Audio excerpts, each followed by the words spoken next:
இது பாருங்கள், குச்சி நம்ம பதிய வச்சுருக்கோம். இது மரவள்ளி கிழங்கு இல்லை குச்சி கிழங்குன்னு சொல்லுவாங்க இல்லையா, அது.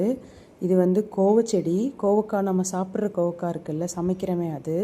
இது கொல்லிமலையிலேருந்து எடுத்துகிட்டு வந்து வச்சுருக்கோம். பாருங்கள், குச்சி வந்து 2 வாரம் ஆச்சு பதியம் போட்டு. நல்லா வந்து கொழுந்து விட்டு வந்திருக்கு. வேரும் நல்லா சூப்பராக இறங்கியிருக்கு. இது வந்து அந்த கொழுந்து உடையாமல் எடுத்துகிட்டு போயிட்டு நம்ம வேறு இடத்துல நட்டு வைக்கணும். ஏன்னா இது ஓரளவுக்கு இந்த மாதிரி வளர்ந்ததுக்கப்புறம் பதியம் போட்டு எடுத்து நம்ம வேறு இடத்துல வச்சிட்டோம்னா தான் கிழங்கு நல்லா வேர் விடும். இந்த வெரைட்டி குச்சி வந்து நம்ம சாப்பிட்றதுக்காக வீட்டு செலவுக்கு கொஞ்சம் வேணும் அப்படின்னு வைக்கிறோம். ஒரு 12 குச்சி தான் இருந்தது.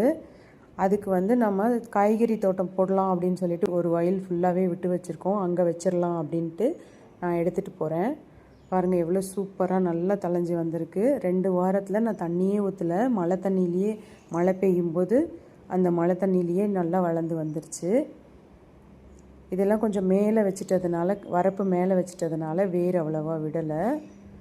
பட் எல்லாமே கொண்டுட்டு போய் நம்ம அங்கே வச்சுருவோம்.